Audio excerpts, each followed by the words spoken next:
Bienvenidos a Con Todo y Pensini por Globovisión. Como siempre les deseamos una muy feliz tarde y quiero agradecerles siempre sus gratos y agradables comentarios que me dan por la calle. Siempre agradecen la parte didáctica y pedagógica que hacemos a través de este programa y a través de ustedes también, que les gusta aprender de tantos temas que tenemos que tratar todos los días acá.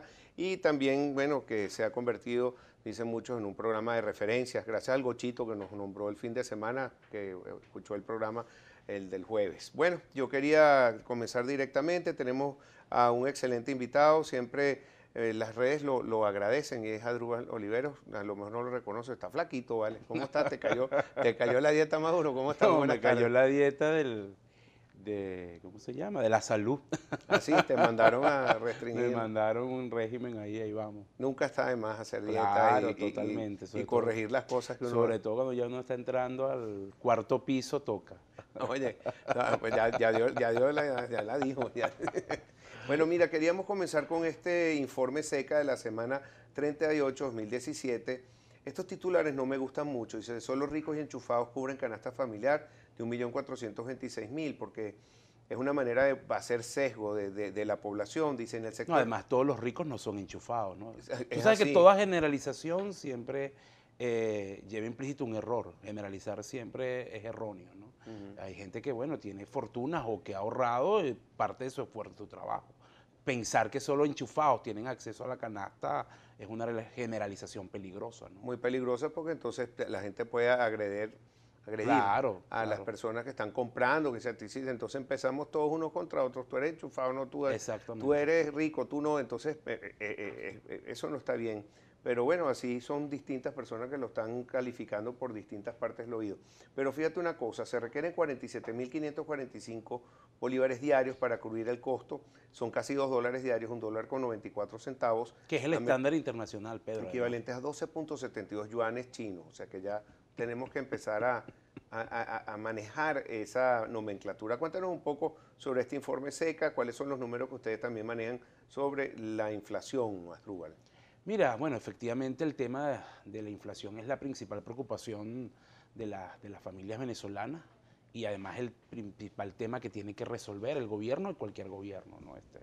De verdad que la contracción de poder adquisitivo es significativa. Estamos hablando de cerca de, en este momento, por el orden del 40%. Es decir, hoy las familias venezolanas en promedio compran un 40% menos bienes y servicios de lo que compraban hace un año, con todos los ajustes de sueldo que se han dado a lo largo del año, tanto el gobierno a través de los decretos de salario mínimo como también las empresas, ¿no? O sea, eso es lo que llamamos los economistas pérdida de poder adquisitivo o lo que la gente comúnmente llama, bueno, que la plata no le alcanza.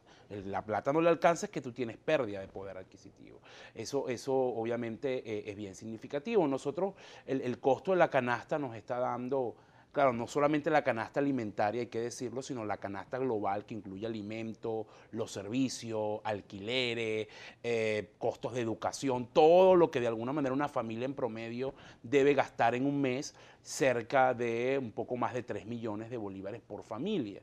Eso obviamente está muy lejos de lo que es el salario mínimo, que tú podrías pensar que si dos personas, papá y mamá, suponiendo que sea una familia típica, trabajasen, estaríamos hablando que con salarios mínimos llegan a 600, 700 mil bolívares y con eso obviamente no pueden cubrir ni siquiera la mitad de la canasta. Por eso hay una contracción muy agresiva, un incremento de la pobreza y en algunos estratos, Pedro, llega incluso a crisis humanitaria, ¿no? Que lo vemos en personas que de alguna manera no tienen cómo alimentarse diariamente, que vemos personas que incluso comen de la basura o que han venido deteriorando lo que comen porque no están de alguna manera alimentándose con los requerimientos calóricos, proteicos que necesitan en esta coyuntura. Okay. Estos 50 productos que van a regular por precio, esos, como ha pasado en otras oportunidades, ¿cree que van a desaparecer del mercado?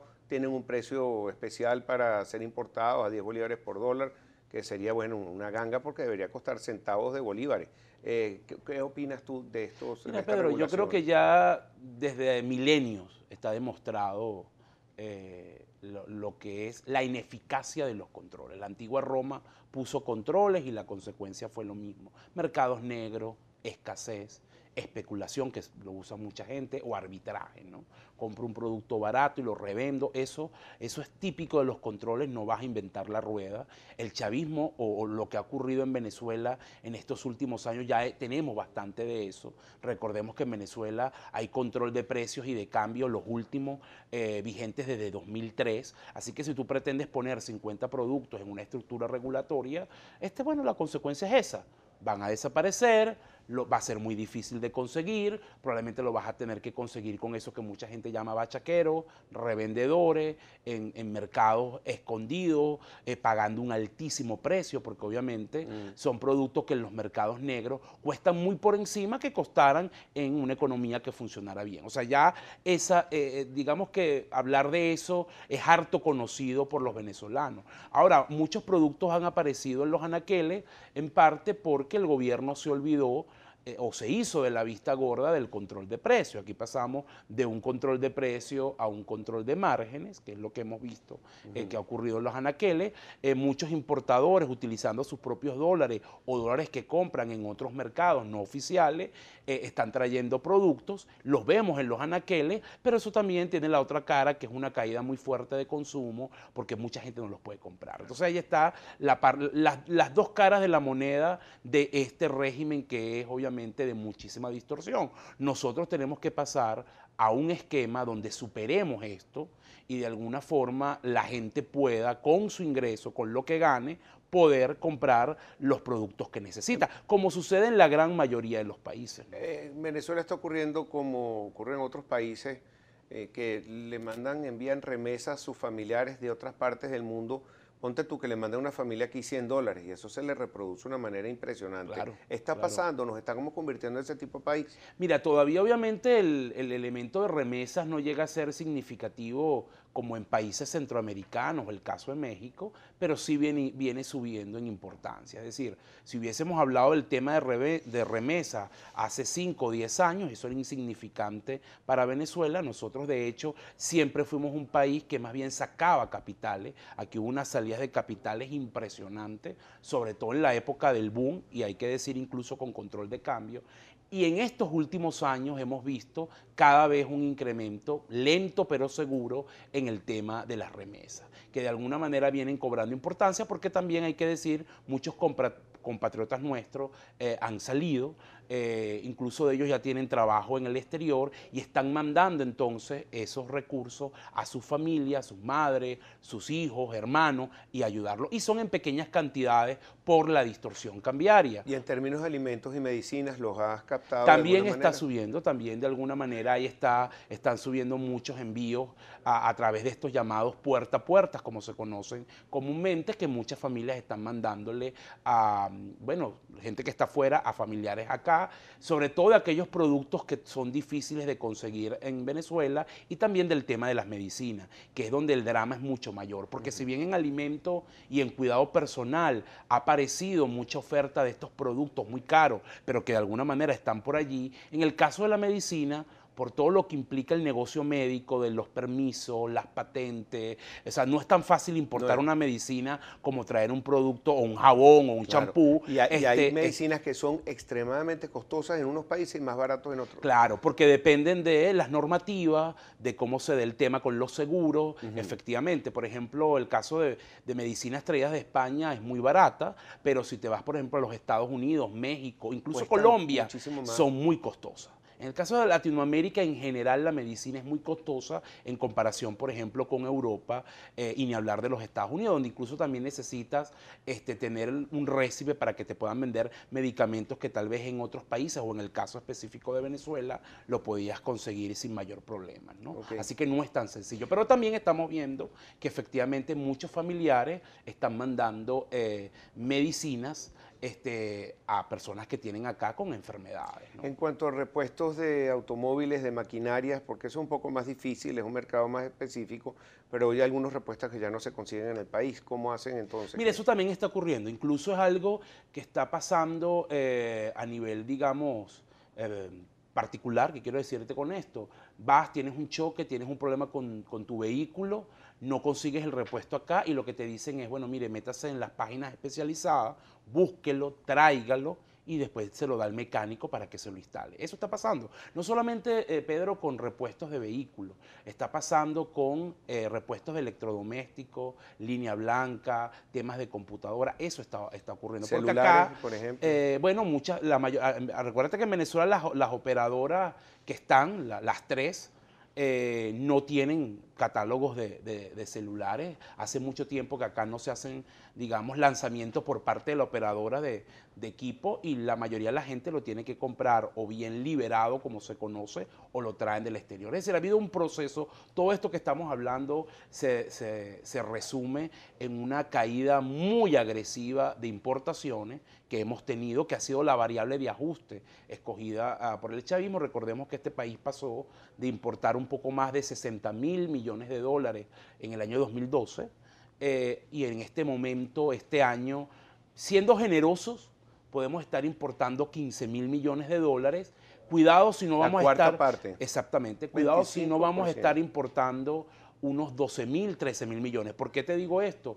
Porque tenemos que pagar deuda ahorita en octubre, noviembre. El gobierno tiene un problema de caja importante y va a recortar importaciones. Tenemos que ir a una pausa, Asdrúbal. Al regreso seguimos hablando de este tema, Claro. también sobre algunos indicadores.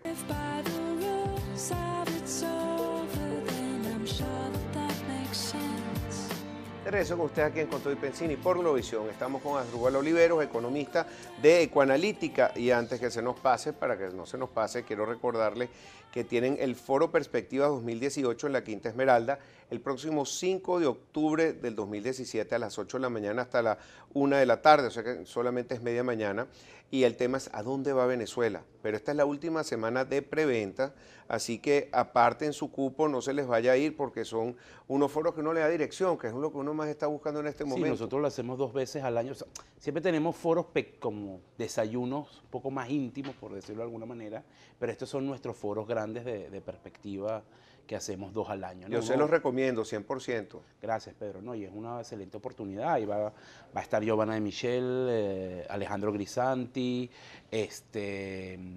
y bueno, mi persona, hablando de temas un poco de la coyuntura y de qué esperar para los próximos meses, el año 2018, ¿no? Este foro de alguna manera introduce lo que va a ser el año 2018. Giovanna es invitada regular de aquí, ella habla muy bien porque ella tiene los pies Quisimos muy puestos en la tierra. invitar a Giovanna para el tema un poco, bueno, la perspectiva internacional, con todo del diálogo, las sanciones y la dinámica internacional que está cobrando, o el dinamismo que está cobrando la crisis venezolana de cara al mundo. Creo que es un tema interesante. No, y sobre todo que ella siempre es muy pragmática, no entra en esa polémica de política, ella ve las cosas como a la distancia, esto sí, esto no, y uno puede hacerse una buena dirección. ¿Cuál es el tema que tú y Alejandro van a tratar? Bueno, Alejandro, como siempre, va a tratar principalmente el tema deuda, el tema un poco de los pagos. El 2018 es un año complicado en términos de deuda externa, y en mi caso un poco las perspectivas macro y específicamente el tema cambiario, ¿no? Muy bien, y tú entonces el tema cambiario. El tema cambiario, que está difícil, ¿no? Está complicado ahora en yuanes, ¿no? En toda esta dinámica que está Pero introduciendo eso el no es tan gobierno. fácil como, por ejemplo, No, claro que no, la claro que famosa calculadora Dollar Today. Tú pones ahí, entonces dólar yuan está en tanto y te lo calcula un momentico. Cualquier calculadora que tú tengas programada. Que No, además, Pedro, Venezuela es un país petrolero. Recuérdate que nosotros prácticamente lo que exportamos es petróleo, más del 97%, y el petróleo, el grueso de su operatividad o de sus transacciones se hace en dólares. Entonces es muy difícil que, siendo país petrolero, nosotros migremos a otra moneda de forma rápida y fácil, ¿no? Ese es un proceso que puede tardar mucho tiempo, y yo creo que es más una excusa por parte del Estado para esconder un periodo agresivo de restricción de divisas, como lo que vamos a ver en los próximos meses, producto, bueno, de los problemas de caja que ya comenté en la sesión pasada, y el problema de pago de deuda externa que tienes que hacer frente ahorita en octubre y noviembre, ¿no? Bueno, sí es grave la situación de cómo están cayendo las reservas internacionales, pero también las sanciones y todo lo que está pasando con los Estados Unidos. El pago de algunas petroleras hacia Venezuela, de PDVSA, también me es complicado. Por ejemplo, Rosneft, ¿cómo hace para pagar si no puede pagar en dólares por las sanciones? Tendría que pagarle en rublos desde Moscú y en efectivo. ¿Cómo van a hacer esas operaciones? Bueno, el gobierno lo que está de alguna manera intentando hacer es abrir cuentas, lo que se llaman en bancos corresponsales que no sean americanos, que no solamente es por el tema de las sanciones, ¿no? Sino además es un tema que viene de larga data bueno, producto un poco de la crisis política, digamos, cierta opacidad en operaciones de PDVSA. Recordemos la polémica con Citibank, Sí. y eso ha complicado que Venezuela de alguna manera pueda hacer sus pagos a través del sistema financiero americano, ¿no? Eso no viene con las sanciones nada más, viene desde hace bastante tiempo. Las sanciones como que le puso la guinda al pastel. Ahora el gobierno lo que está buscando es, bueno, abrir corresponsalía en bancos más hacia Rusia, hacia China, y entonces ahora todos los pagos tienen que de alguna manera salir por allí. Eso complica un poco más el proceso, hace que quienes le vendan a Venezuela tengan que asumir cierto riesgo cambiario, porque obviamente a pesar de que al final tú vas a recibir tu dinero en dólares, la conversión yuanes, rublos a dólar, siempre implica un riesgo por la volatilidad que pueden tener las monedas. Eso es un costo que probablemente nos los van a imputar a nosotros. Y no solo eso, sino que cuando tú compras una moneda hay un bid y un ask. Cuando tú compras, hay un spread que se gana. Y claro, si te ve que estás necesitado, abren ese spread como les da la gana. Y lo otro es que también, de alguna forma, si empiezas a centrarte en operaciones con estos dos países, China y Rusia, eso de alguna manera va a complicar las operaciones con el resto de nuestros socios comerciales, y prácticamente la variedad, que ya es poca en Venezuela, de productos que estamos viendo, cada vez va a ser menor, porque prácticamente vamos a estar supeditados a importadores o a procesos de importación que se den con Rusia, China, eventualmente India. Entonces, es un proceso complejo que trae más, a mi modo de ver, más desventajas que ventajas, y que está enmarcado obviamente en un gobierno que viene quedando aislado, que se está aislando fuertemente, ¿no? En el plano diplomático y en el plano de sus transacciones. Ahora, en cuanto a los bonos, la pregunta que te tienen que hacer 2 o 3 veces al día, hasta sábados y domingos, ¿hay default, no hay default? Mira, ya el ministro Lobo aclaró que no había default. Sin embargo, me gusta que hablen del tema porque hay que complementar esa información. Yo voy a usar una frase que le leo mucho a los analistas de Nomura en sus informes, que es: el gobierno va a pagar hasta que pueda pagar. Eso es así. Es decir, eso, ¿y qué te digo con esto? Ahora, tal vez la clave es hasta cuándo puede pagar o cómo lo veo yo. Yo creo que va a pagar octubre, noviembre, con un gran sacrificio, insisto, porque le vamos a ver un recorte adicional de importaciones que puede estar en el orden de los 2.000, 2.500 millones de dólares en términos de recorte de importaciones. Por eso te decía que ese monto de 15.000 millones para este año, que ya es lo suficientemente exiguo, puede ser menor, ¿no? Con todo lo que eso implica en términos de escasez, de desabastecimiento. Ahora, la pregunta es: ¿pagas octubre? ¿Pagas noviembre? Perfecto. Que vencen pero tienes dos bonos, o la parte del bono el año que viene, si metes a China y todos nuestros acreedores, tienes más de 12.000 millones que hacer de pagos de deuda externa. ¿En cómo lo haces? ¿Sigues sancionado? No sube el precio petrolero, prácticamente los activos a liquidar se te complica. Entonces, el tema del default es una cuestión de tiempo.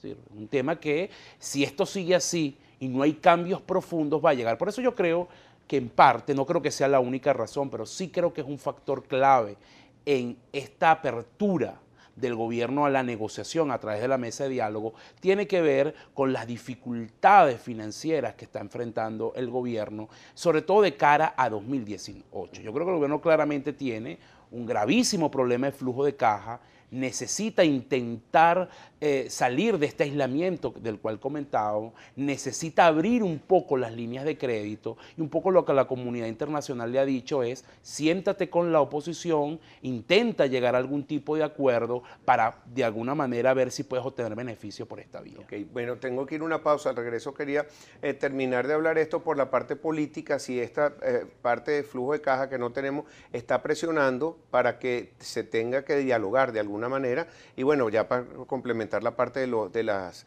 proyecciones para el año que viene. Ya regresamos con más para ustedes, Asdrúbal Oliveros, aquí en Con Todo y Pensini, Globovisión. De nuevo con ustedes aquí en Con Todo y Pensini por Globovisión. Estamos con el economista Asdrúbal Oliveros.